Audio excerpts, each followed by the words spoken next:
My job here today, at this moment, is a bit difficult in that I am here to introduce you to a vision of our founders.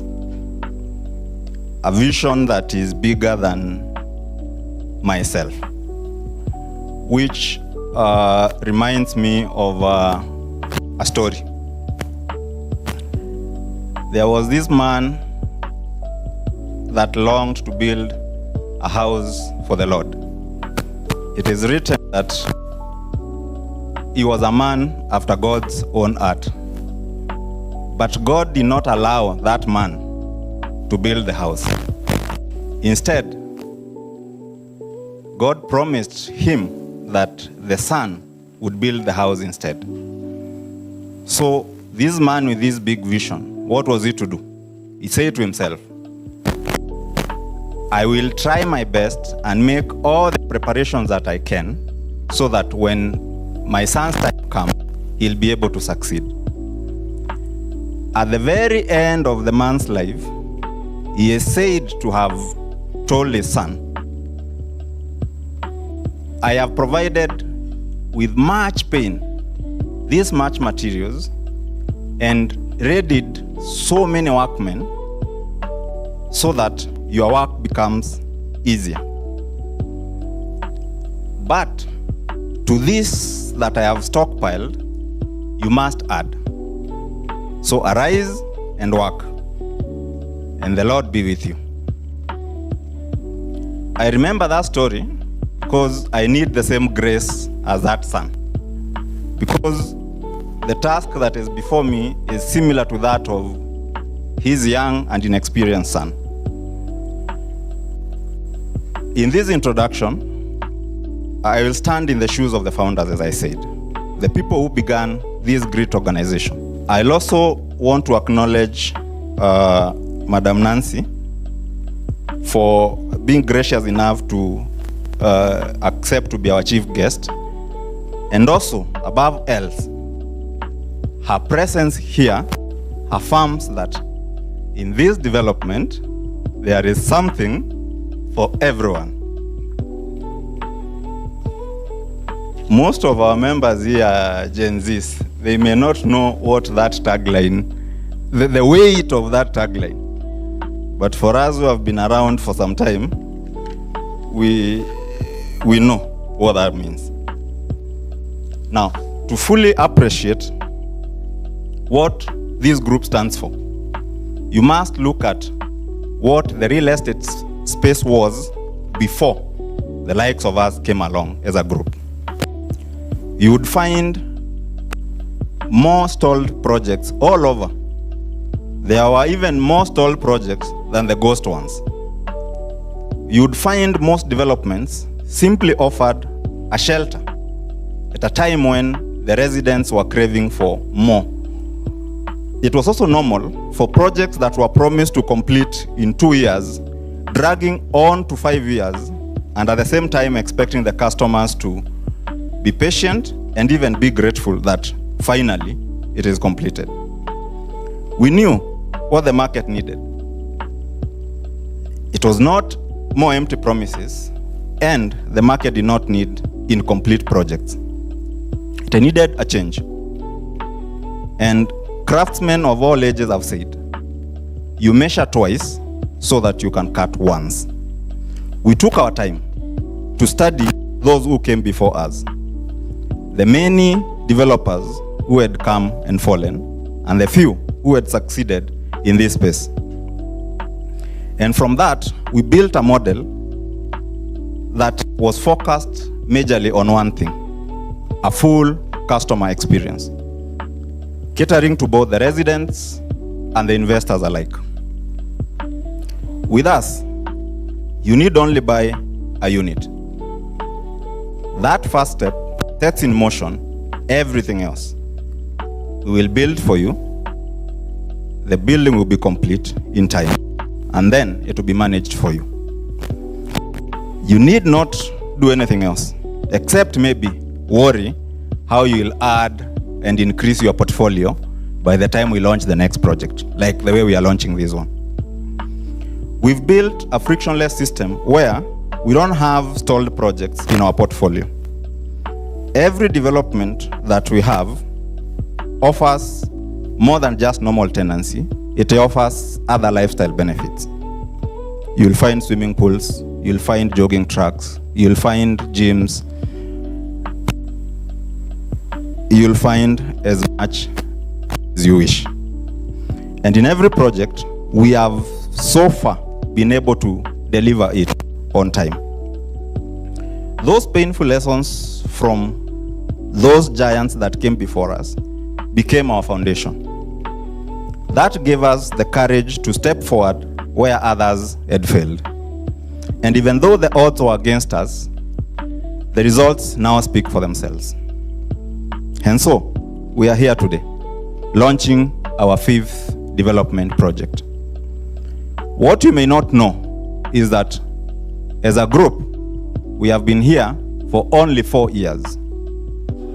I've said we are here launching our 5th project, but we have been here for 4 years. And in that time, we have launched 370 units in our first year, 373 units in the second, 540 in the third, and now 920 units this year. That is about 2,193 units in just 4 years. For those who have been around long enough, this is such an unprecedented level of growth in our industry.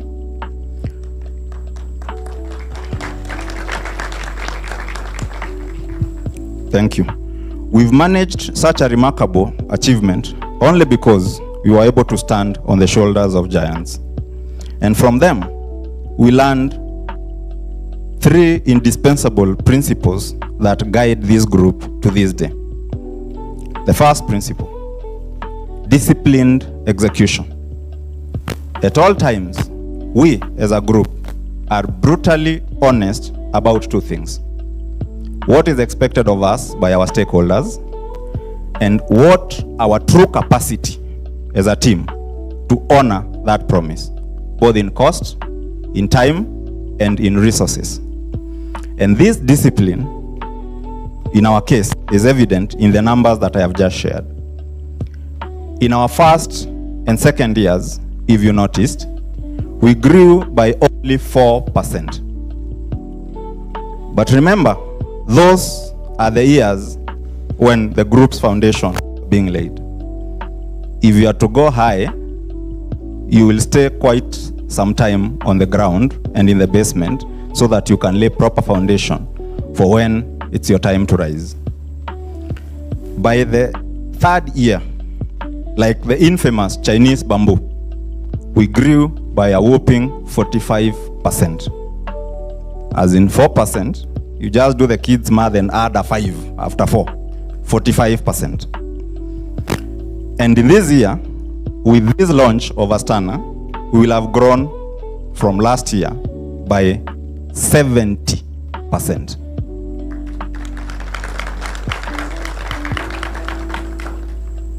The second principle that we learned from the giants is the daily call to serve. We, as a group, are a customer-focused group at every stage, from construction to sales relations to property management. We recognize that the call to serve is answered daily.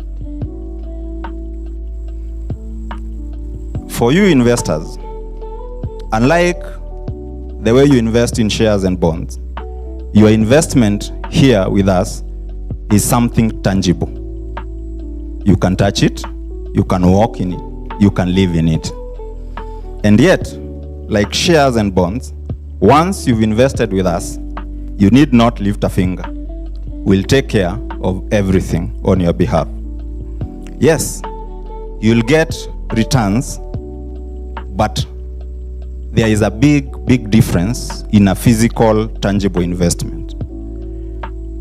it has a sentimental value to it, an attachment, something immeasurable yet of utmost personal importance. And that's why we don't just stop at offering services. We aim at hospitality.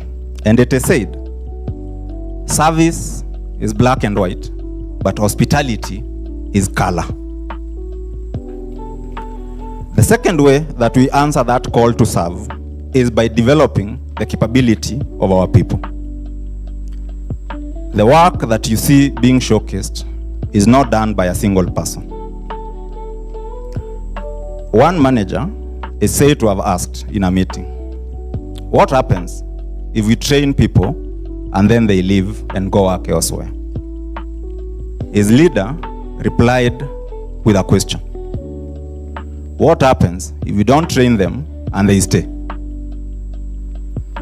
We run in this group one of the most rigorous capability development programs in the industry, which equips our people, and especially those coming out of colleges, with expertise to work, continuously improve on their work, and even grow their careers. The third way that we answer that daily call to serve is, as you've seen a while ago.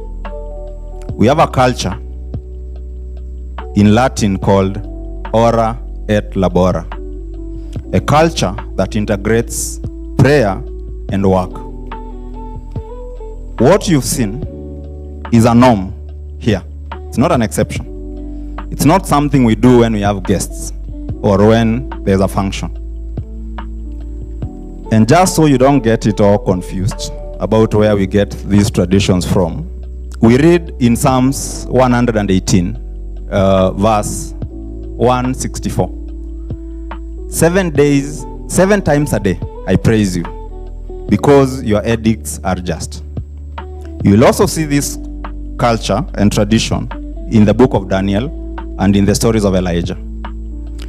The psalmist continues on the verse below, 165, and says, lovers of your teachings have much peace, and for them there is no stumbling block. I think you need to let that sink in, those who are watching the screens. Lovers of your teachings have much peace, and for them there is no stumbling block. Who are those who have much peace and there is no stumbling block for them? Are we together? The lovers of his teachings who praise him 7 times a day. The third principle, msichoke, is that of trust. Our business is built on it as the foundational stone, even though we all know that trust is fleeting. A Caribbean proverb puts it best. It says, trust grows like a coconut tree, but falls like a coconut. Our track record bears testimony to this. Yet still, every day, we continue to nurture, grow, and protect that trust with all our stakeholders in every engagement. Those 3 principles that I've mentioned, disciplined execution, daily call to serve, and trust are the main ingredients of our secret sauce. These are the things that make this group to function like a well-oiled machine. But even with these principles, we can only say we have succeeded because of God's favor. Remember the man who longed to build God a house at the beginning? That man had very resourceful friends too, like I can see we have here with us today. One of them was called Hiram. He was a king in Tyre. When Hiram heard that his friend King David had rested, he offered to help his son. He arranged for cedar wood from Lebanon and even enlisted Sidonian craftsmen. He even went ahead and sent his master builder, who was called Huram, to oversee the works. And all this was in addition to David's own stockpile of materials and workmen before he rested. Friends, this is how God's favor works. When the appointed time comes, the right resources, the right networks, even the right customers are placed in your path. And as a group, we are a living testimony of that favor.